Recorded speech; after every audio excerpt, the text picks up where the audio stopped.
जिस पल मेरी पूरी क्लास उस नाइटमेयर गेम में घसीटी गई, हम सबको एक ही बात बताई गई। अगर जिंदा रहना है तो कॉफिन के अंदर घुसो। सुनने में आसान लग रहा है ना? हाँ, लेकिन प्रॉब्लम ये थी कि ज्यादातर कॉफिन्स खाली नहीं थे। उनमें सड़ी हुई लाशें बंद थीं और सिर्फ कुछ ही सेफ थे। जैसे ही सबको ये बात समझ आई, पूरी क्लास पागलों की तरह खाली कॉफिन्स के लिए लड़ने लगी। कोई धक्का दे रहा था, कोई चिल्ला रहा था, कुछ तो लिटरली जानवरों की तरह एक दूसरे पर टूट पड़े थे। लेकिन उस पूरे केओस के बीच मैंने एक सेकंड भी वेस्ट नहीं किया। मैं सीधा उस विशाल लाल कॉफिन की तरफ चल पड़ा, जिस पर पीले टैलिस्मन्स लगे हुए थे। वही कॉफिन जिसमें एक 3S क्लास गोस्ट ब्राइट कैद थी। आसपास खड़े लोग मुझे ऐसे घूर रहे थे जैसे डर के मारे मेरा दिमाग खराब हो गया हो। लेकिन उन चुतियों को क्या पता था कि मुझे वो चीज दिख रही थी जो उन्हें नहीं दिख सकती थी।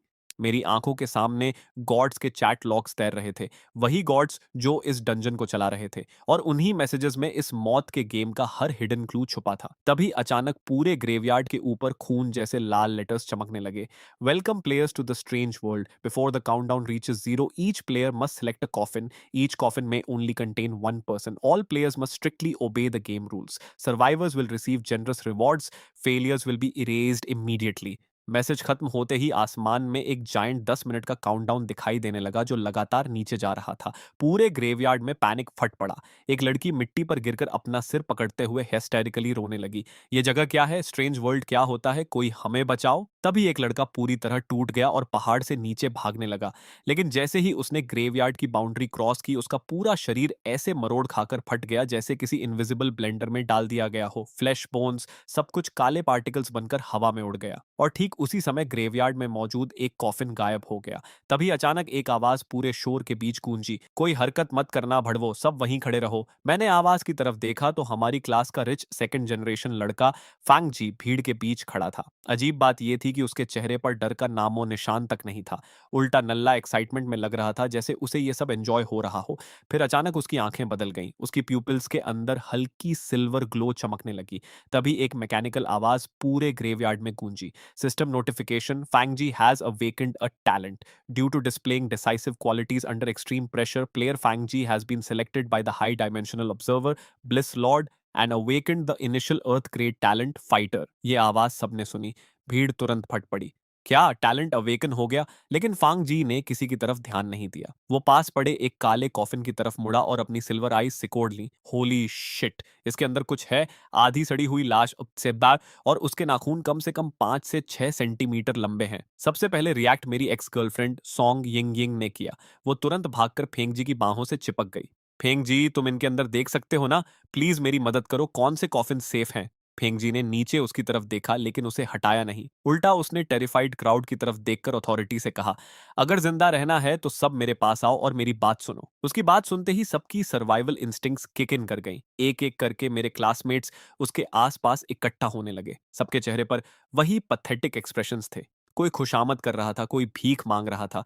फेंक जी, प्लीज हमारी मदद करो। ब्रदर जी, आप जो बोलोगे हम करेंगे। फेंक जी हल्का सा मुस्कुराया। साफ दिख रहा था कि ये कमीना इस अटेंशन को पूरी तरह एंजॉय कर रहा था। फिर उसकी नजर भीड़ से अलग खड़े मुझ पर पड़ी। यो शिन्युअन, तू भीख मांगने क्यों नहीं आ रहा? उसने हंसते हुए कहा। तूने तो कभी यिंगिंग के लिए कुछ भी करने की बात कही थी ना, जब उसके पीछे कुत्ते की तरह घूम रहा था। उसके आसपास खड़े कुछ लड़के तुरंत हंसने लगे। Exactly exactly. अब फैंग जी के पास टैलेंट है, तेरे पास क्या है? ऐसे खड़ा क्या है बे? घुटनों पर गिर जा, शायद ब्रदर जी तुझे कोई डिसेंट कॉफिन दे दे। लेकिन मैंने कोई जवाब नहीं दिया। मैं बस चुपचाप वहीं खड़ा रहा, नजरें नीचे किए, बिल्कुल उस सूखे पेड़ की तरह जो मिट्टी में जड़ें गाड़कर खामोश खड़ा रहता है। शायद फेंग जी को लगा मैं डर के मारे सोचने लायक भी नहीं बचा हूं, इसलिए उसने मुझ पर ध्यान देना बंद कर दिया और सॉन यिंग यिंग को साथ लेकर एक एक कॉफिन चेक करने लगा। लेकिन उन लोगों को बिल्कुल अंदाजा नहीं था कि मेरी आंखों के सामने ग्लोइंग गोल्डन टेक्स्ट लगातार स्क्रॉल होना शुरू हो चुका था। Another new game has started.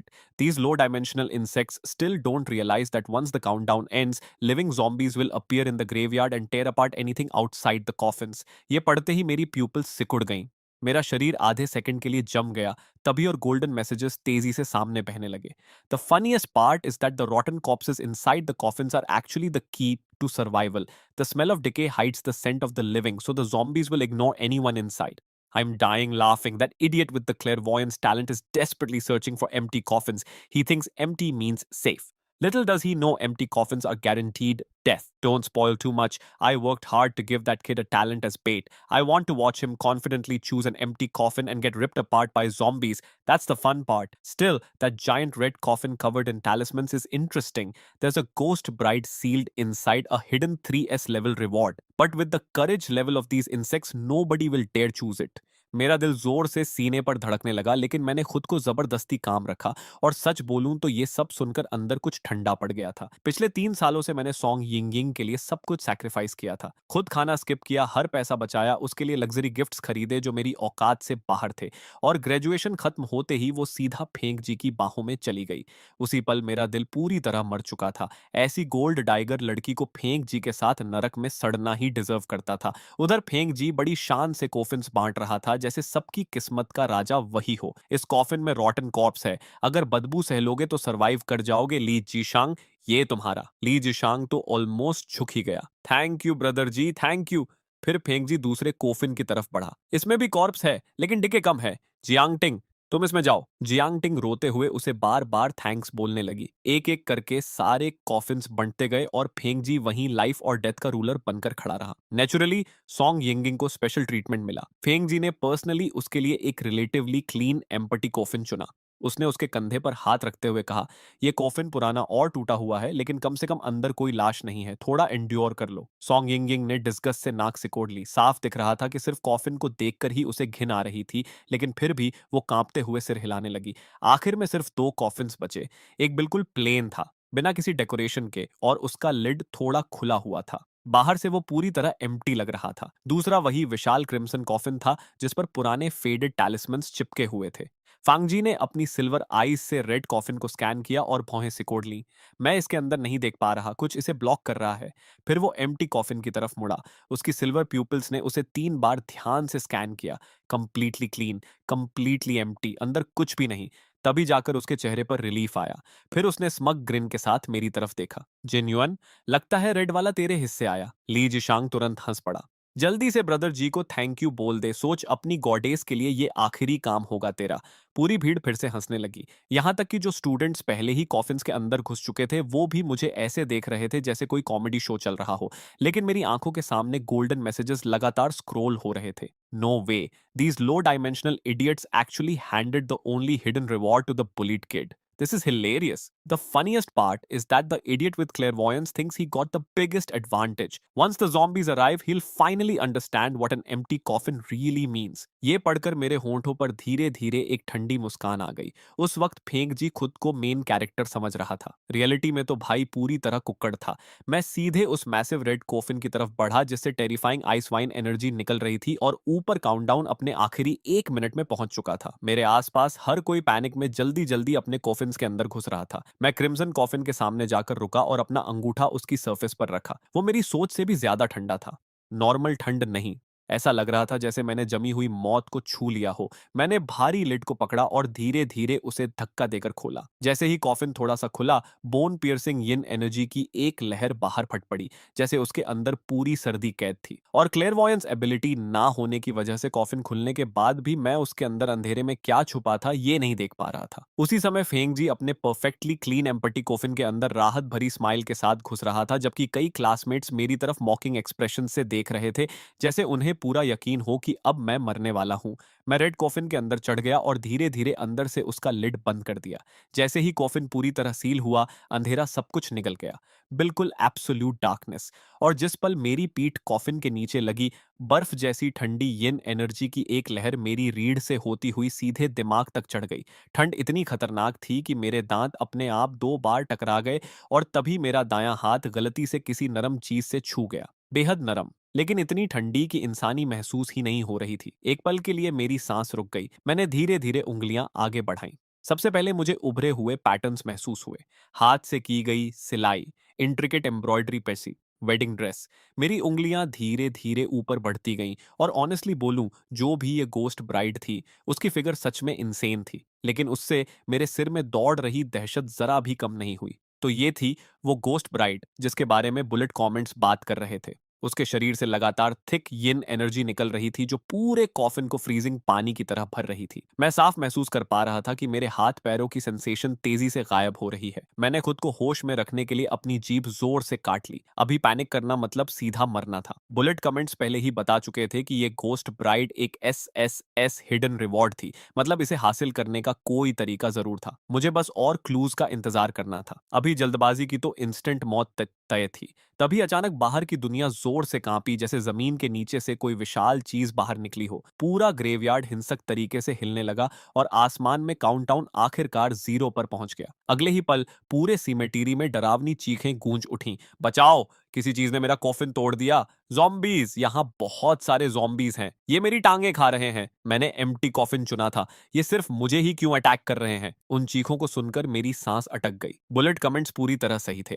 Timer खत्म होते ही ज़ॉम्बीज़ पूरे ग्रेवयार्ड में फैल गए थे और एम्प्टी कॉफिन्स उनके मेन टारगेट्स बन चुके थे। बस मुझे ये नहीं पता था कि इस वक्त फेंग जी की हालत कैसी होगी। आखिर उसका कॉफिन सबसे क्लीन था। तभी मैंने सुना, पास ही किसी कॉफिन को बेरहमी से फाड़ने की आवाज आई और उसके बाद फेंग जी की टेरिफाइड चीख गूंज उठी। मेरे पास मत आओ, दूर हटो साले। पे ये रेड कॉफिन के अंदर मेरे होंठ हल्के से टेढ़े हो गए। तो आखिर फेंक जी का कॉफिन भी ज़ॉम्बीज़ ने खोल ही दिया। और ऑनेस्टली मुझे उसके लिए जरा भी सिंपैथी नहीं थी। उस कमीने ने जानबूझकर मुझे सबसे डेंजरस दिखने वाला कॉफिन दिया था, क्योंकि शुरू से ही वो चाहता था कि मैं मर जाऊं। बाहर पूरा ग्रेवयार्ड अब एक लिविंग स्लॉटर हाउस बन चुका था। और ठीक तभी मेरी आंखों के सामने गोल्डन बुलेट कमेंट्स अचानक बदल गए। Wasn't the kid in the red coffin pretty brave earlier? His hands were all over the ghost bride's body. Why doesn't he try touching the top of her head? The top of her head. तो यही clue था। Message पढ़ने के बाद मैंने जानबूझकर कुछ और सेकंड्स वेट किया, फिर ऐसे एक्ट करने लगा जैसे मैं अभी भी कॉर्प्स को टटोल रहा हूं। मेरी उंगलियां धीरे धीरे उसकी कमर से ऊपर बढ़ीं और तभी वो गलती से उसके सिर के ऊपर वाले हिस्से से टकराई।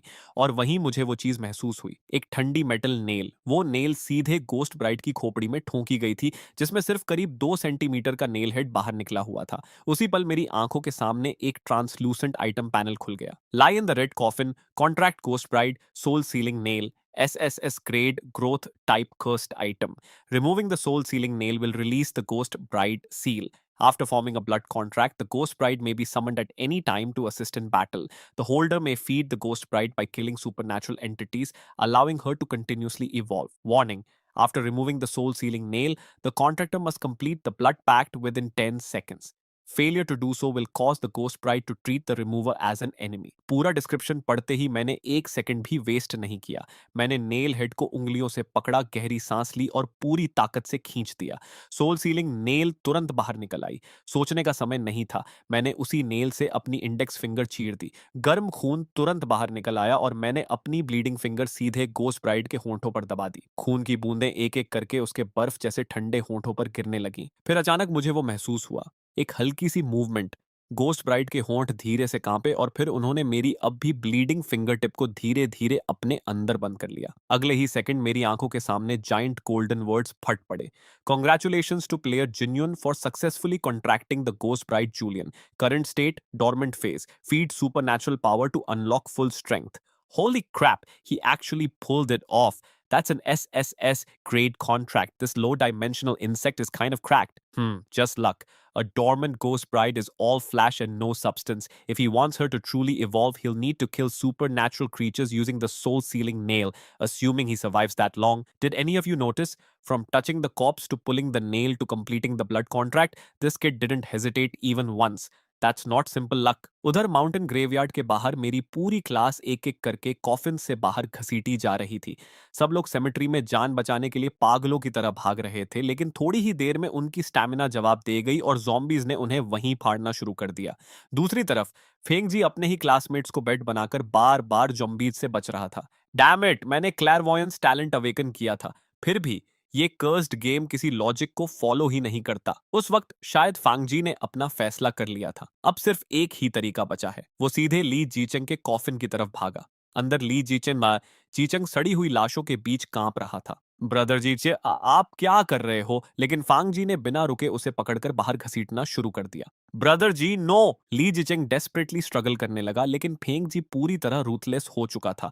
वो कोफिन के ऊपर चढ़ गया और कई बार पूरी ताकत से ली जिकेंग की छाती पर पैर मारा। बेचारा वहीं रजिस्ट करने लायक भी नहीं बचा। अगले ही पल फेंक जी ने उसे कचरे की तरह बाहर फेंक दिया और जॉम्बीज के पहुंचने से ठीक पहले खुद कॉफिन के अंदर घुस गया। रेड कॉफिन के अंदर बैठे बैठे भी मैं बाहर क्या हुआ होगा ये आसानी से इमेजिन कर पा रहा था। फैंग जी सच में खतरनाक कमीना था। बिल्कुल वही टाइप का मॉन्स्टर जिसे हाई डायमेंशनल गॉड्स बड़े मजे से देखते होंगे, और शायद इसी वजह से वो इतनी जल्दी मरने वाला नहीं था।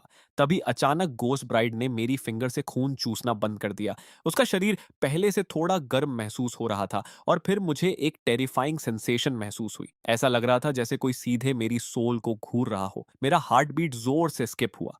मैंने सिर घुमाया और देखा कि गोस्ट ब्राइड की आंखें खुल चुकी थीं। पिच ब्लैक कॉफिन के अंदर उसकी प्यूपिल्स ईरी रेड लाइट से चमक रही थीं। अगले ही पल उसका पूरा शरीर अचानक टेंस हुआ और फिर फ्रीजिंग यिन एनर्जी में बदलकर सीधे मेरे हाथ में पकड़ी सोल सीलिंग नेल के अंदर समा गया। नेल से हल्की हमिंग वाइब्रेशन निकलने लगी। उसकी रस्टी सरफेस तुरंत डार्क ब्लू लाइट से चमक उठी और रेसाइडुअल यिन एनर्जी की स्ट्रैंड्स नेल से होकर मेरी हथेली में घुसने लगी। उसी पल मुझे महसूस हुआ कि मेरे मसल्स अनरियल लेवल तक टफ हो चुके हैं।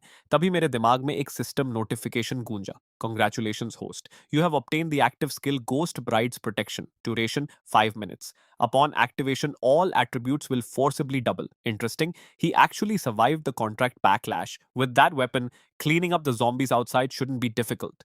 That soul sealing nail is an absolute killing weapon. As long as he keeps using it to slaughter supernatural entities and absorb their power, the hidden weapon spirit inside will continue evolving.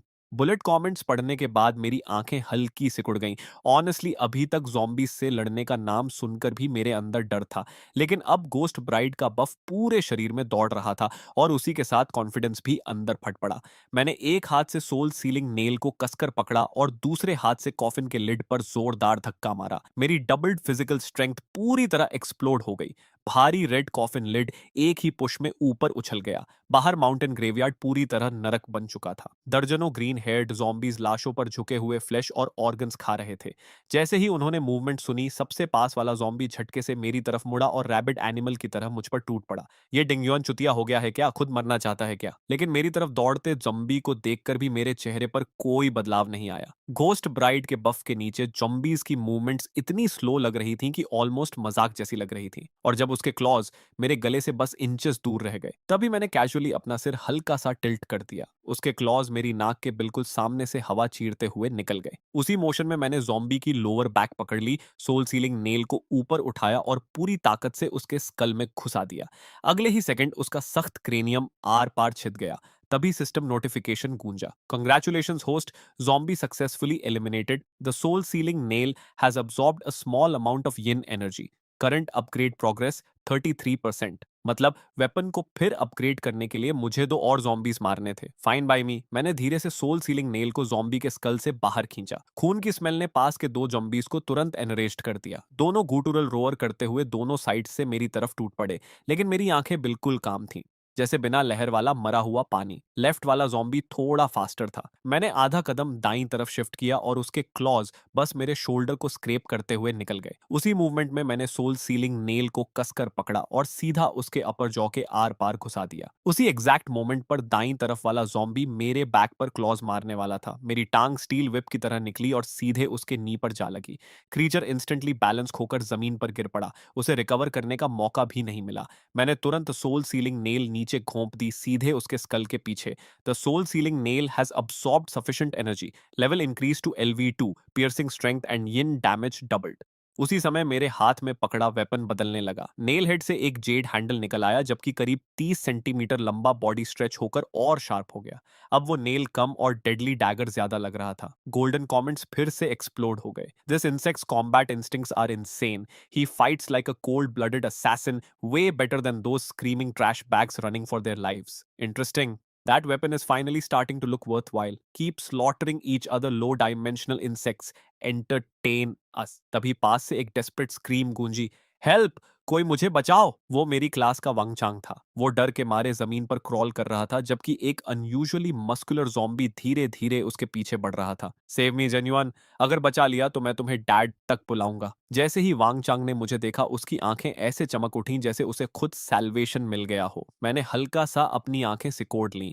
वो zombie बाकी zombies से clearly ज्यादा strong लग रहा था और अभी अभी सोल सीलिंग नेल अपग्रेड हुई थी। मतलब ये परफेक्ट टेस्ट सब्जेक्ट था। फैसला करते ही मैंने जमीन पर जोर से किक मारी और तीर की तरह आगे निकल गया। जैसे ही जंबी के क्लॉज वांग चांग का थ्रोट फाड़ने वाले थे, डार्क ब्लू लाइट की एक स्ट्रीक हवा में चमकी। अपग्रेड सोल सीलिंग नेल ने बिना स्लाइटेस्ट रेजिस्टेंस के जंबी की गर्दन काट दी। अगले ही पल उसका सिर बॉडी से अलग होकर नीचे गिर पड़ा। वांग चांग शॉक में मिट्टी पर बैठ गया। जेन्युआन, थैंक यू। अब से मेरी जान तुम्हारी है, तुम जो बोलोगे मैं वही करूंगा। लेकिन मैंने उसकी तरफ देखा तक नहीं। मैं बस वेपन को एग्जामिन करते हुए खुद से बड़बड़ाया। अपग्रेड के बाद अटैक पावर का बूस्ट साफ दिख रहा है। मुझे और जॉम्बीज मारने होंगे।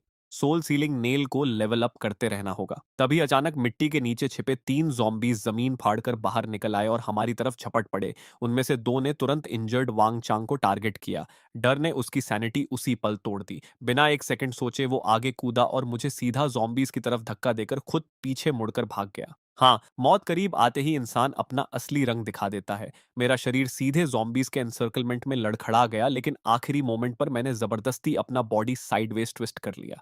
सोल सीलिंग नेल ने अंधेरे में डैज़लिंग ब्लू आर्क्स बनाई। बर्फ जैसी 3 फ्लैशेस ज़ॉम्बीज़ की गर्दनों से गुजर गईं। अगले ही पल तीनों हेडलेस कॉर्प्सेस ज़ोर से ज़मीन पर गिर पड़े। उधर वांग चांग अपनी इंजर्ड लेग के साथ ज़्यादा दूर भाग भी नहीं पाया था।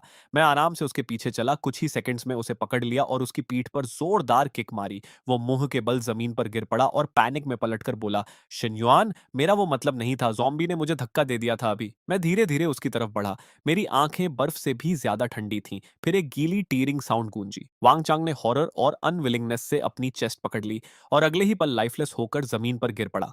उसके मरते ही मेरी विजन फिर से गोल्डन कमेंट्स से भर गई। Now this is a ruthless little insect. The way he casually killed that guy with one hand is exactly my kind of entertainment. Magnificent. This selfishness and absolute lack of morality is the beautiful scenery we crave. Kid, you've officially caught my attention.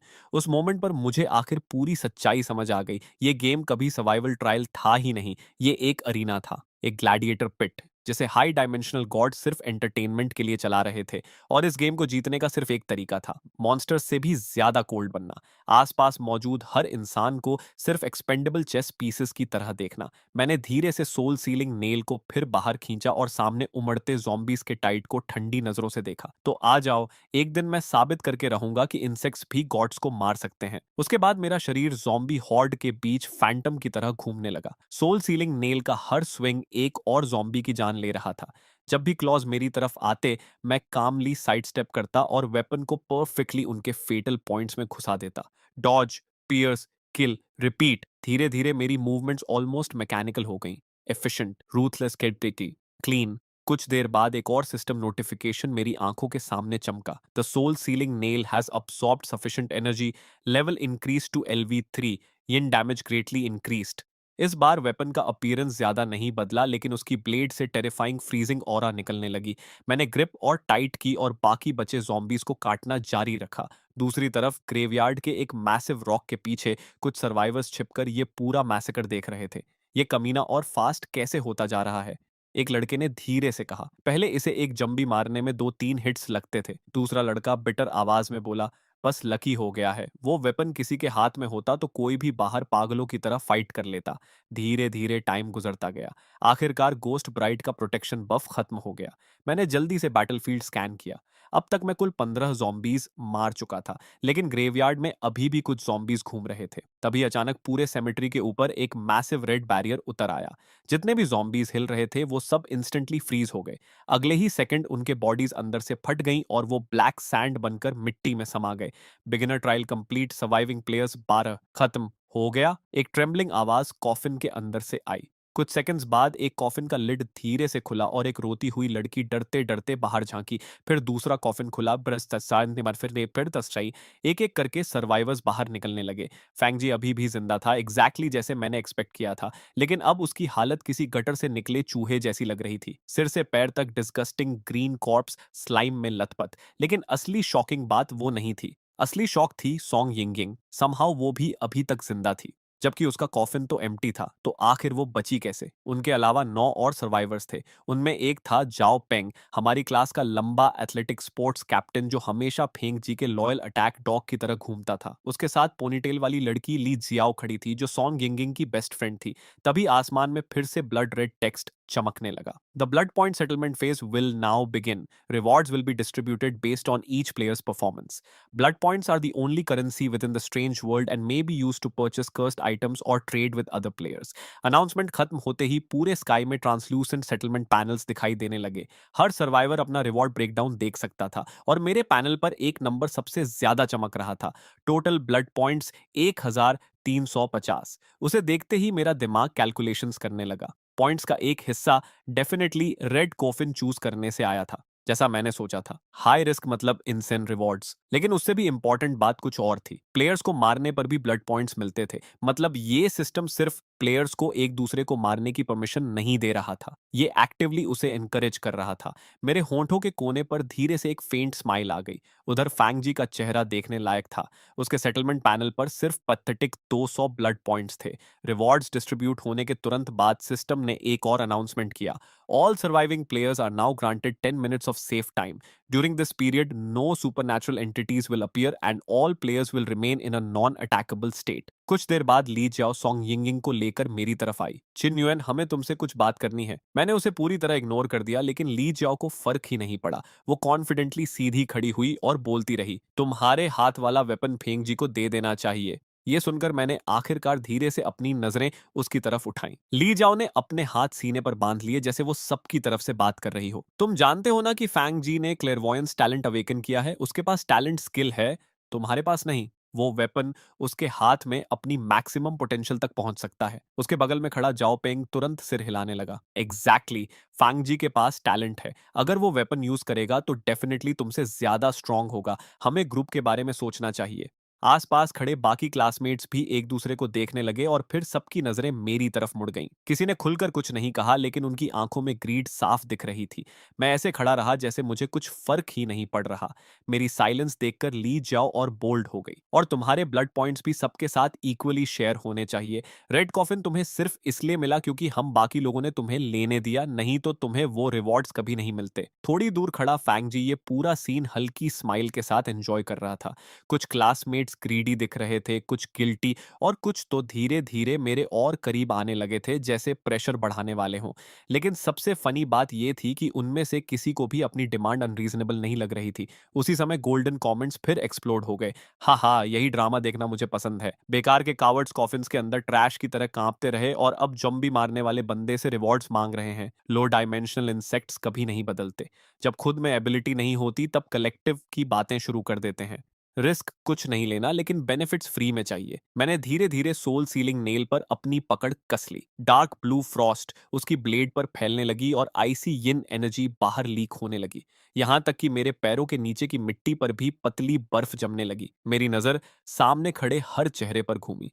फिर मेरे होंठों पर एक ठंडी smile आ गई। तुम लोग seriously ये सब बोल रहे हो? मैंने धीरे धीरे सोल सीलिंग नेल उठा ली। उसकी ईरी ब्लू लाइट सबके चेहरों पर पड़ रही थी। जाओ पेंग इंस्टिंक्टिवली आधा कदम पीछे हट गया, फिर खुद को मजबूर करके वहीं खड़ा हो गया। किसे डराने की कोशिश कर रहा है? सिस्टम पहले ही बोल चुका है कि 10 मिनट सेफ पीरियड चल रहा है, तू हम पर हमला नहीं कर सकता।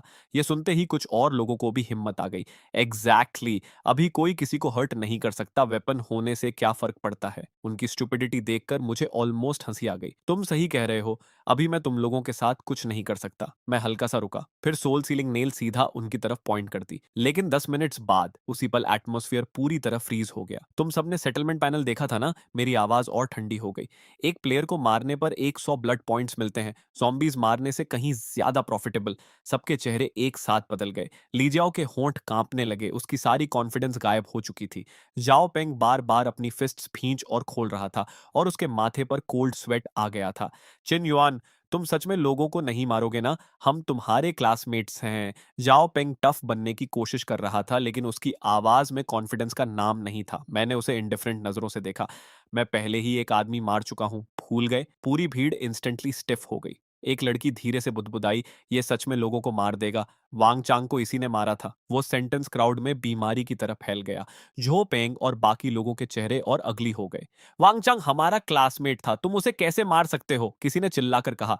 मैंने तुरंत फैंगजी की तरफ देखा, और फैंगजी ने क्या किया था? मेरी आवाज बर्फ जैसी ठंडी थी। जिस लड़के को इसने कॉफिन से घसीट कर बाहर निकाला और उसकी रिब्स तोड़ने तक स्टॉम्प किया, उसकी आधी बॉडी अभी भी उधर ज़ॉम्बीज़ खा रहे हैं। फैंग जी का चेहरा हल्का बदल गया, लेकिन उसने कुछ बोलने की हिम्मत नहीं की। लेकिन जाओ पेंग तुरंत उसकी तरफदारी में कूद पड़ा। वो अलग बात है, फैंग जी के पास क्लेयरवॉयंस टैलेंट है। उसकी लाइफ बाकी लोगों से ज्यादा वैल्यूबल है। ये सुनते ही मैं खुलकर हंस पड़ा। इंटरेस्टिंग। मैंने हल्का सा सिर टेढ़ा किया।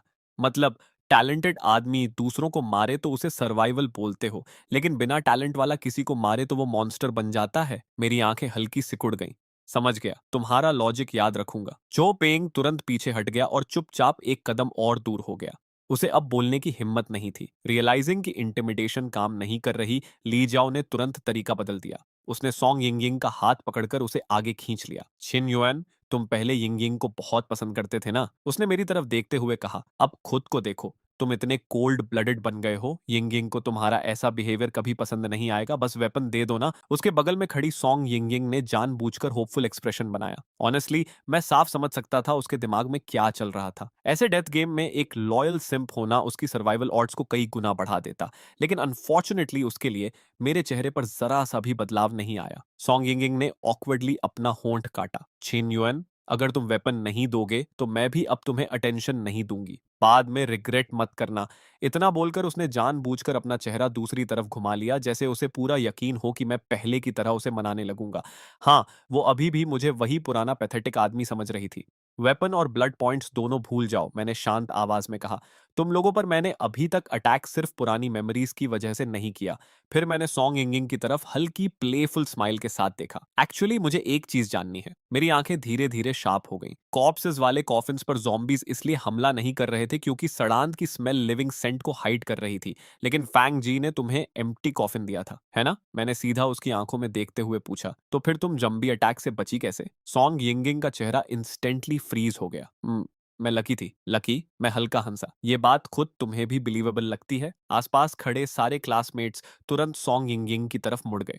उसका गला जैसे बंद हो गया था। उसकी उंगलियां सबकॉन्शियसली अपने कपड़ों के कोने को कसकर पकड़ चुकी थीं। लेकिन उसके कुछ बोलने से पहले ही ली जाओ प्राउडली उसकी तरफ से जवाब दे बैठी। यिंग यिंग को कॉफिन के अंदर एक जेड पेंडेंट मिला था। पेंडेंट ग्लो करता है और ज़ॉम्बी ऑरा को ब्लॉक करता है। इसी वजह से वो पूरी ट्रायल में सेफली बची रही। जैसे ही उसके मुंह से ये वर्ड्स निकले, सॉन्ग यिंग यिंग का चेहरा मौत जैसा सफेद पड़ गया। अब बहुत देर हो चुकी थी। आसपास मौजूद हर इंसान की आंखों में इंस्टेंट नेकेड ग्रीड चमक उठी। जाओ पेंग सीधे उस पॉकेट को घूरने लगा जिसे सॉन्ग यिंग यिंग कसकर पकड़ रही थी। फैंग जी ने अपनी सिल्वर आइज हल्की सिकोड़ ली। साफ दिख रहा था कि वो अपनी क्लेयरवॉयंस एबिलिटी से उसके शरीर को स्कैन कर रहा है। कुछ ही मोमेंट्स पहले पूरा ग्रुप मेरे खिलाफ यूनाइटेड था, लेकिन अब पूरा target silently song Ying Ying पर शिफ्ट हो चुका था। उसके आसपास का प्रेशर इंस्टेंटली भारी हो गया। डेस्परेशन में सॉन्ग यिंग यिंग अचानक जोर से चिल्लाई। सोचो, सिस्टम हमें 10 मिनट का सेफ टाइम क्यों देगा? क्राउड एक सेकंड के लिए फ्रीज हो गया। उसने जल्दी से आगे कहा, इस ग्रेवयार्ड में इतने सारे कॉफिन्स और कॉर्पसेस पड़े हैं। अगर मुझे एक कॉफिन से जेड पेंडेंट मिला परिपथ से, तो बाकी जगहों पर भी हिडन कर्सिड आइटम्स हो सकते हैं। उसकी आवाज तेज हो गई। ये 10 मिनट्स ऑब्वियसली ट्रेजर हंटिंग के लिए हैं। वो सेंटेंस जैसे एक की बन गया जिसने सबकी ग्रीड अनलॉक कर दी। सही कह रही है, बाकी कॉफिन्स में भी हिडन आइटम्स हो सकते हैं। जल्दी सर्च करो, क्या पता जिन्युन की नेल से भी स्ट्रॉन्ग वेपन मिल जाए। सबसे पहले फैंग जी रिएक्ट किया। वो तुरंत पलटा और जाओ पेंग को साथ लेकर ग्रेवयार्ड के कॉर्नर में पड़े एक हाफ कोलैप्स्ड स्टोन कोफिन की तरफ भागा। बाकी सर्वाइवर्स भी पागलों की तरह पूरे ग्रेवयार्ड में फैल गए और स्टार्विंग डॉग्स की तरह कोफिन्स खंगालने लगे। ये देखकर सॉन्ग यिंग यिंग ने आखिर राहत की सांस ली और इंस्टिंक्टिवली अपने पॉकेट में छुपे जेड पेंडेंट को ढक लिया। नॉट बैड, काफी क्लेवर निकली, मैंने हल्की स्मक के साथ बुदबुदाया। फिर मैंने धीरे धीरे अपनी नजर पूरे सेमेट्री में दौड़ाई जहां सब लोग ट्रेजर के पीछे पागलों की तरह भाग रहे थे। लेकिन मैं अपनी जगह से एक कदम भी नहीं हिला, क्योंकि रैंडम कोफिन सर्च करना प्योर लक पर डिपेंड करता था और ऑनेस्टली वो तरीका मेरे लिए बहुत इनफिशिएंट था। मैंने फिर से अपना फोकस उन स्क्रॉलिंग गोल्डन सिस्टम मैसेजेस पर टिकाया जो मेरी आंखों के सामने तैर रहे थे। मैं बाकी लोगों की तरह मूव नहीं कर रहा था, मैं वेट कर रहा था, उन हाई डायमेंशनल गॉड्स का इंतजार कि कब वो कैजुअली कोई यूजफुल इंफॉर्मेशन लीक कर दें। Hidden treasures, future rules, weaknesses, anything. उधर फांग जी की सिल्वर क्लेयर वॉयंस आइज कई बार फ्लिकर हुई। फिर वो अचानक जाओ पेंग को खींचते हुए ग्रेवयार्ड के कॉर्नर में छुपे एक टूटे हुए स्टोन कॉफिन तक ले गया। दोनों ने कुछ सेकंड्स तक उसके अंदर सर्च किया। फिर अचानक फेंग जी ने अंदर से एक रस्टी बटर नाइफ बाहर खींच ली। Butter knife? फेंग जी की आंखें इंस्टेंटली चमक उठी। अब मेरे पास भी वेपन है। जो पेंग पास झुककर देखने लगा। लेकिन ये तो जंग लगी हुई है। फेंग जी तुरंत स्नीर करने लगा। तुझे क्या पता बे? उसने तुरंत बटर नाइफ को अपनी वेस्ट में छुपा लिया और साफ दिख रहा था कि उसने जो आइटम पैनल देखा था उसे जानबूझकर हाइड किया। ग्रेवयार्ड के दूसरी तरफ ली जियाओ ने एक सूखी हुई कॉप्स की कलाई से एक डार्क ब्रेसलेट खींच लिया। मुझे भी कुछ मिला रे, वो एक्साइटेड होकर चिल्लाई। इसका नाम प्रोटेक्टिव ब्रेसलेट है। वो एक्साइटेड होकर ब्रेसलेट को सॉन्ग यिंग यिंग की तरफ हिलाने लगी। देख, ये ग्लो भी कर रहा है, मतलब ये डेफिनेटली कोई वैल्यूएबल चीज होगी। जैसे ही बाकी सर्वाइवर्स ने ये देखा, पूरा ग्रुप पागल हो गया। एक लड़के ने मिट्टी से टूटा हुआ पोर्सलिन शार्ड निकाला। कोई और मोल्डी बोन को ट्रेजर की तरह पकड़कर खड़ा था। एक बंदा तो क्रैक्ड क्ले जार को सीने से लगाए ऐसे मुस्कुरा रहा था जैसे जैकपॉट मिल गया हो। पूरा ग्रेवयार्ड अचानक डेस्परेट स्कैवेंजर हंट में बदल गया। तभी गोल्डन सिस्टम मैसेजेस फिर तेजी से स्क्रॉल होने लगे। These insects are hilarious. Random trash को प्राइसलेस ट्रेजर समझ रहे हैं। रियल कर्स्ड आइटम्स को टच करते ही आइटम पैनल्स दिखाई देते हैं। That butcher knife and bracelet are legitimate cursed items at least. लेकिन कॉप्सेस से जुड़े सामान को छूने पर जल्दी ही एक और जॉम्बी हंट ट्रिगर होगी। मैं 5,000 ब्लड कॉइन्स की बेट लगाता हूं कि ब्रेसलेट वाली लड़की 30 सेकंड्स के अंदर मर जाएगी। वैसे मुझे ब्लैक क्लॉथ्स वाला किड ज्यादा इंटरेस्टिंग लग रहा है, बाकी इंसेक्ट से ज्यादा स्मार्ट दिख रहा है। ये पढ़कर मेरी आईलिड हल्की ट्विच हुई। मतलब वो रैंडम स्क्रैप्स ट्रेजर्स नहीं थे, वो ट्रैकिंग बीकन्स थे। जितना ज्यादा जंक कोई उठाएगा, टाइमर खत्म होने के बाद zombies उतनी तेजी से उसे लॉक कर लेंगे। और ऑनेस्टली, उन्हें वार्निंग देने का तो सवाल ही नहीं था। मैं इतना बेवकूफ नहीं था कि फ्री EXP को सेफली घूमने दूं। तभी मेरी नजर एक और सिस्टम मैसेज पर टिक गई। By the way, the old talismans on the red coffin are actually ghost suppression talismans. They've degraded into low-grade versions though, still useful in the early stages. They can forcibly suppress low-level supernatural entities for 3 seconds. Pretty decent for low-dimensional insects, assuming any of them are smart enough to notice. Degrade item. Ghost suppression talisman. Effect forcibly suppress low-level entities for 3 seconds. मेरे चेहरे पर कोई बदलाव नहीं आया, लेकिन मेरी नजर क्वाइटली पीछे पड़े रेड कॉफिन की तरफ चली गई। जैसा मैंने सोचा था, कॉफिन का लिड अब भी फेडेड येलो टैलिस्मन से ढका हुआ था। उनके कॉर्नर्स पुरानेपन से मुड़ चुके थे और पेपर ब्रिटल हो गया था। नो वंडर किसी ने उन पर ध्यान नहीं दिया। आखिर कौन उस कॉफिन को छूना चाहेगा जिसमें कुछ देर पहले तक 3 एस गोस्ट ब्राइट सील्ड थी। मैं कैजुअली वापस रेड कॉफिन की तरफ चला और ऐसे एक्ट करने लगा जैसे बस उसे इंस्पेक्ट कर रहा हूं। मेरी उंगलियां हल्के से एक टैलिस्मैन पर फिसली। उसी पल इंफॉर्मेशन पैनल खुल गया। Item ghost suppression टैलिस्मैन। Degrade effect forcibly suppress low level supernatural entities for 10 seconds. मेरी आंखें हल्की सिकुड़ गईं। तो असली ट्रेजर ये थे। बिना किसी का ध्यान खींचे मैंने धीरे धीरे सारे टैलिस्मन्स कॉफिन से निकालकर अपने कोट के अंदर रख लिए। किसी को कुछ पता तक नहीं चला। बाकी सब लोग तो अभी भी स्टार्विंग मेनियाक्स की तरह ग्रेव्स खोदने में लगे थे। उसके बाद मैं फिर से आराम से कॉफिन के पास टिक गया और साइलेंटली टाइमर खत्म होने का इंतजार करने लगा। ज्यादा देर नहीं बीती थी कि 10 मिनट सेफ्टी पीरियड खत्म हो गया। जमीन के नीचे से डीप रंबलिंग गूंजने लगी। सारे सर्वाइवर्स इंस्टेंटली फ्रीज हो गए। अगले ही पल सबसे पास वाली ग्रेव फट गई। मिट्टी के अंदर से एक पेल ग्रे आर्म बाहर निकली। फिर दूसरी ग्रेव फटी पाते पे, फिर तीसरी। कुछ ही सेकंड्स में काउंटलेस म्यूटेटेड zombies जमीन के नीचे से क्रॉल करके बाहर आने लगे। उनके बॉडीज से निकलती डिके की बदबू पहली बैच से कई गुना ज्यादा हॉरिफाइंग थी। मेरी क्लास का चेनले सबसे पहले टूट गया। उसने अपने मिले हुए ब्रोकन क्ले जार को कसकर पकड़ा और चिल्लाते हुए भागने लगा। लेकिन सबसे पास के 3 zombies ने एक साथ अपनी गर्दन उसकी तरफ घुमा दी, बल्कि सीधे उसके हाथ में पकड़े क्ले जार की तरफ। चेनले 5 सेकंड्स भी नहीं भाग पाया था कि एक जॉम्बी हवा में छलांग लगाकर उसकी पीठ पर जा गिरा। उसके क्लॉज आयन हुक्स की तरह शरीर में धंस गए। उसकी चीख पूरे सेमेट्री में गूंज उठी और वो मुंह के बल मिट्टी में जा गिरा। अगले कुछ सेकंड्स में पूरा ज़ॉम्बी हॉर्ड उसके ऊपर टूट पड़ा। ग्रेवयार्ड फिर से केओस में डूब गया, और इस बार पहले से भी ज्यादा बुरा। ये नए ज़ॉम्बीज क्लियरली ज्यादा एग्रेसिव और पावरफुल थे। ऑनेस्टली, मैं भी उनसे हेड ऑन फाइट नहीं करना चाहता था। तभी अचानक जमीन जोर से फटी। ब्लाइंडिंग व्हाइट लाइट क्रैक के अंदर से बाहर फूटी और एक पुराना रस्टेड आयरन डोर धीरे धीरे जमीन के नीचे से ऊपर उठने लगा। डोर की दरारों से वीक व्हाइट लाइट बाहर लीक हो रही थी। तभी system announcement Gunji. First trial complete. Enter the dormitory. Dungeon closing soon. All survivors must enter the passage within 30 seconds. Those who fail to enter will remain permanently trapped within the graveyard. भागो, वहां door है! किसी ने हिस्टेरिकली चिल्लाया। अगले ही पल सब लोग पागलों की तरह आयरन गेट की तरफ दौड़ पड़े। फैंग जी सबसे पास था, इसलिए वही सबसे पहले डोरवे के अंदर घुसा। जाओ पोंग तुरंत उसके पीछे अंदर घुस गया। ली जाओ सेफ्टी तक पहुंचने के चक्कर में भागते भागते अपना एक शू भी खो बैठी और बेयरफुट ही दौड़ती रही। उधर मैं बिल्कुल कामली आखिरी 3 सेकंड्स तक वेट करता रहा, फिर आराम से आयरन डोर की तरफ चल पड़ा। जैसे ही मैं डोरवे के अंदर गया, पीछे मौजूद सारे ज़ॉम्बीज़ इंस्टेंटली गायब हो गए। उनकी जगह एक डैम्प मोल्डी हवा की बदबू ने ले ली। ऊपर फ्लिकरिंग फ्लोरेसेंट लाइट्स लगातार बज़ कर रही थीं और उनमें से शार्प इलेक्ट्रिकल क्रैकलिंग की आवाज़ आ रही थी। मेरे पैरों के नीचे सफ़ेद और हरे टाइल्स थे। कॉरिडोर के दोनों साइड्स पर टाइटली शट डोर्स लगे हुए थे जिन पर ब्लू रूम नंबर्स लिखे थे। पूरा प्लेस बिल्कुल किसी स्कूल डॉर्मेट्री हॉलवे जैसा लग रहा था। सबसे पहले ली जियाओ रिएक्ट की। हम वापस आ गए। वो वॉल से टिक गई। उसके चेहरे पर मिट्टी और आंसू दोनों लगे थे। ये डॉम बिल्डिंग है। हम रियलिटी में वापस आ गए। हम बच गए। हम सच में बच गए। एक लड़का वहीं फ्लोर पर गिरकर अनकंट्रोलेबली रोने लगा। मैंने क्वाइटली सबको काउंट किया। मुझे मिलाकर अब सिर्फ 11 सर्वाइवर्स बचे थे। मैं कॉरिडोर के आखिर में ठंडी वॉल से टिक गया और चुपचाप अपने क्लासमेट्स को फर्स्ट ट्रायल सर्वाइव करने की खुशी मनाते देखता रहा। लेकिन उनसे अलग मुझे अंदर कुछ भी फील नहीं हो रहा था, क्योंकि मेरी आंखों के सामने सिस्टम मैसेजेस पहले से भी ज्यादा तेजी से स्क्रॉल होना शुरू हो चुके थे और इस बार हर लाइन ब्लड रेड थी। हा हा हा हा। ये इंसेक्ट्स सच में सोच रहे हैं कि सेफ जोन में पहुंच गए। This is the second trial, female dormitory. अब असली सफरिंग शुरू होगी। इनके एक्सप्रेशंस बहुत डिलिशियस हैं। मुझे बेट लगानी है कि ये लोग यहाँ ग्रेवयार्ड से भी ज्यादा रोएंगे। तभी अचानक वॉल से खून रिसना शुरू हो गया। सबसे पहले ली जाओ ने नोटिस किया। वॉल पर ब्लड राइटिंग। कॉरिडोर में मौजूद हर स्माइल उसी पल गायब हो गई। ब्लडी लेटर्स धीरे धीरे वॉल्स पर बनने लगे। Second trial, bloody dormitory Baseta. Welcome players to bloody dormitory. Or this building contains 3 floors with 12 dormitories per floor. However, the number of incoming survivors will soon exceed room capacity per se. To ensure every player possesses an independent safe zone, the elimination game will begin at exactly midnight. At that time, high-risk supernatural entities will appear within the dormitories. Players unable to survive until dawn will be permanently eliminated.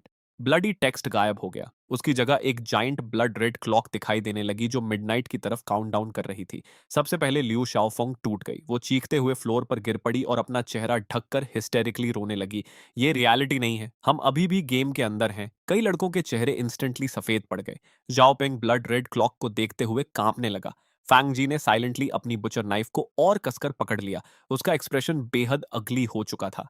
मेरी vision के सामने और system messages flood होने लगे। इन insects का रोना already annoying हो गया। मिडनाइट अभी शुरू भी नहीं हुआ। दूसरे बिगिनर ट्रायल्स वाले प्लेयर्स अभी तक डॉर्मेटोरी पहुंचे भी नहीं। डंजन डिजाइनर इस बार सच में ईविल निकला। ये डॉर्मेटरी फ्यूचर सेफ जोन बनने वाली थी और अभी इन्हीं प्लेयर्स को इसके अंदर एक दूसरे को मारने पर मजबूर किया जाएगा। मेरा दिमाग इंस्टेंटली कैलकुलेशंस करने लगा। मतलब ये डॉर्मेटरी फ्यूचर में इंपॉर्टेंट सेफ जोन बनने वाली थी और दूसरे ट्रायल्स के प्लेयर्स भी जल्द यहां आने वाले थे। इसका सिर्फ एक मतलब था, मुझे हर हाल में अपना रूम सिक्योर करना था और जितना जल्दी हो सके उतना बेहतर। तभी अचानक ली जियाओ खड़ी हो गई। सब लोग काम डाउन, उसने जोर से कहा। सिस्टम ने कहा हम फर्स्ट बैच प्लेयर्स हैं, मतलब रूम चूज करने में हमें प्रायोरिटी मिलेगी। मुझे लगता है बॉयज और गर्ल्स को अलग अलग रहना चाहिए, वही सेफेस्ट अरेंजमेंट है। उसके बोलते ही जांग तिंग इंस्टेंटली एक्सप्लोड हो गई। ली जाओ, ज़ॉम्बीज़ ने तेरा दिमाग खा लिया है क्या? वो गुस्से में चिल्लाई। मिडनाइट पर गोस्ट्स लोगों को मारने आएंगे। बाकी तुम लोगों का मुझे नहीं पता, लेकिन ये ट्याम गेम को शॉर्ट ठीक अता, लेकिन मैं जिनशुन के साथ ही रहूंगी। मी टू, दूसरी लड़की जो मेंग याओ तुरंत चिल्लाई। जिनशुन ने ज़ॉम्बीज़ मारे हैं, वो हम सब में सबसे स्ट्रॉन्गेस्ट है। उसके साथ रहने के लिए मैं कुछ भी करूंगी। बोलते बोलते उसने मेरा आर्म पकड़ लिया और जानबूझकर खुद को उससे चिपका लिया। जांगटिंग तुरंत स्नीर करने लगी। तू खुद को समझती क्या है? अगर कोई उसके साथ रहेगा तो सबसे पहले मैं रहूंगी। अगले ही सेकंड दोनों लड़कियां वहीं लिटरली लड़ने लगी। उधर बाकी लड़कियों ने भी कंट्रोल खो दिया और डेस्परेशन में मेरी तरफ भीड़ लगाने लगी। यहां तक कि पीछे खड़ी सॉन्ग यिंगिंग भी नर्वसली अपने कपड़ों का कोना मरोड़ रही थी और होंठ काट रही थी। ली जियाओ उसके करीब झुकी और धीरे से उसके कान में फुसफुसाई, पैनिक मत कर। जिनशुएन तुझसे पहले कितना प्यार करता था। एंड में वो खुद तुम्हारे पास बेगिंग करने आएगा। सॉन यिंगिंग थोड़ी देर हेजिटेट करती रही, फिर धीरे से सिर हिला दिया। साफ दिख रहा था कि उसे ली जियाओ की बात पर पूरा भरोसा था। आखिर पुराना वाला मैं तो प्रैक्टिकली उसकी पूजा करता था। उसके दिमाग में अभी भी यही चल रहा था कि मैं बस हार्ड टू गेट बनने की एक्टिंग कर रहा हूं। उधर मैं पूरा सीन बिल्कुल इंडिफरेंट होकर देख रहा था। सच में बेकार इडियट्स का झुंड। मैंने धीरे धीरे सोल सीलिंग नेल बाहर निकाली। मैं रूम 102 में अकेला रहूंगा। मेरी बर्फ जैसी ठंडी नजर सबके ऊपर घूमी। जो भी मेरे रूम में घुसेगा वो मरेगा। उसी पल पूरा हॉलवे साइलेंट हो गया। चांगतिंग ने मुंह खोला, फिर तुरंत बंद कर लिया। चाओ मेंग्याओ का चेहरा सफेद पड़ गया और वो लड़खड़ाकर पीछे हट गई। ये देखकर मैंने कामली सोल सीलिंग नेल वापस रख दी और सीधे रूम 102 की तरफ मुड़ गया। पीछे सॉन्ग यिंगिंग पूरी तरह फ्रीज हो चुकी थी। उसके चेहरे पर मौजूद होपफुल एक्सप्रेशन धीरे धीरे शॉक डिसबिलीफ में बदल रहा था। यहां तक कि ली जाओ भी पहली बार स्पीचलेस दिख रही थी। उधर सिस्टम मैसेजेस प्रैक्टिकली हंस हंस हंसकर फट रहे थे। हाहा, ये औरत सच में सोच रही थी कि वो उसके पास बेगिंग करने आएगा। लो डिमेंशनल इंसेक्ट्स का कॉन्फिडेंस सच में एंटरटेनिंग होता है, लेकिन ब्लैक क्लोथ्स वाला किड इंटरेस्टिंग है। कम से कम उसे डेड वेट पहचानना आता है। तभी अचानक फेंग जी हॉलवे के कॉर्नर से बाहर आया। डरो मत सब लोग, उसने कॉन्फिडेंट आवाज में कहा। जिन युआन सेल्फिश है और खुद को अलग कर चुका है। मिडनाइट पर ऐसे लोग सबसे पहले मरते हैं, लेकिन अगर हम यूनाइटेड रहे तो हम सब सरवाइव करेंगे। बोलते वक्त उसने अपनी बचर नाइफ भी बाहर निकाली ताकि और कन्विंसिंग लगे। झो काई तुरंत उसकी साइड लेने पहुंच गया। ब्रोदर जी सही कह रहे हैं, यूनिटी ही स्ट्रेंथ है। झो पेंग भी तुरंत सिर हिलाने लगा। एग्जैक्टली, जिन युआन जैसे लोगों को आखिर में उनका कारमा मिल ही जाता है। बाकी क्लासमेट्स भी धीरे धीरे फिर फैंग जी के आसपास गैदर होने लगे, बिल्कुल लॉयल फॉलोअर्स की तरह। फैंग जी वार्मली मुस्कुराया और रूम 101 के अंदर चला गया। थोड़ी हेजिटेशन के बाद सॉन्ग यिंगिंग भी उसके पीछे अंदर घुस गई, लेकिन रूम में एंटर करने से पहले उसने सबकॉन्शियसली पीछे मुड़कर रूम 102 के टाइटली शट डोर की तरफ देखा। उधर जैसे ही फेंग जी डॉर्म रूम के अंदर गया, उसके चेहरे की फेक स्माइल पूरी तरह गायब हो गई। उसने हाथ में पकड़ी बटर नाइफ की तरफ देखा और कोल्ड आवाज में बुदबुदाया, 10 सैक्रिफिशियल पॉन्स काफी होने चाहिए। उसके होंठों पर थोड़ी देर के लिए क्रूअल ग्रिन आई। क्या उन इडियट्स को सच में लगता है कि मैं उन्हें प्रोटेक्ट करूंगा? लेकिन अगले ही पल जब उसने सिर उठाया, उसका एक्सप्रेशन फिर से वार्म और फ्रेंडली बन चुका था। वो तो टीम लीडर की तरह सबको बेड्स चूज करने में हेल्प भी करने लगा। मीनवाइल रूम 102 के अंदर मैं क्वाइटली अपने सराउंडिंग्स ऑब्जर्व कर रहा था। रूम करीब 15 स्क्वायर मीटर्स का था। वॉल के पास एक सिंगल आयरन फ्रेम बेड रखा था जिसके ऊपर सिर्फ बेयर वुडन बोर्ड्स थे। कॉर्नर में एक टाइनी बाथरूम था जिसमें मुश्किल से एक इंसान खड़ा हो सकता था। तभी मेरी नजर डोर के पास लगे एक छोटे डिस्प्ले स्क्रीन पर पड़ी। उससे फेंट डार्क रेड ग्लो निकल रही थी। उसके ऊपर ब्लड रेड वर्ड्स लिखे थे, ब्लड पॉइंट शॉप। मैं आगे बढ़ा और स्क्रीन को टच किया। उसी पल पूरा डिस्प्ले ब्राइटली लाइट अप हो गया और मेरे सामने परचेसेबल आइटम्स की ह्यूज लिस्ट खुल गई। Food, water, daily supplies, medicine, सब कुछ था। Rice meal 10 blood points, mineral water 5 blood points, blanket 15 blood points, emergency bandages 20 blood points. Daily necessities काफी चीप थी, लेकिन जैसे ही मैंने कर्स्ट आइटम्स सेक्शन स्क्रॉल किया, प्राइसेस इंस्टेंटली आसमान छूने लगे। D grade item soul gathering bell, D grade item exorcism peach wood sword, सी grade item soul suppression stone, B grade item 100 ghost command banner. Prices देखकर मेरी eyelid हल्की Twitch हुई। Ordinary players एक trial में मुश्किल से 200 ब्लड पॉइंट्स कमा पा रहे थे। मतलब एक डिसेंट आइटम खरीदने की कीमत प्रैक्टिकली इंसानी जानों के बराबर थी। लेकिन ब्लाइंडली शॉप से चीजें खरीदने के बजाय मैंने सबसे पहले फिर से अपना ध्यान उन तेजी से स्क्रॉल हो रहे सिस्टम मैसेजेस पर लगाया।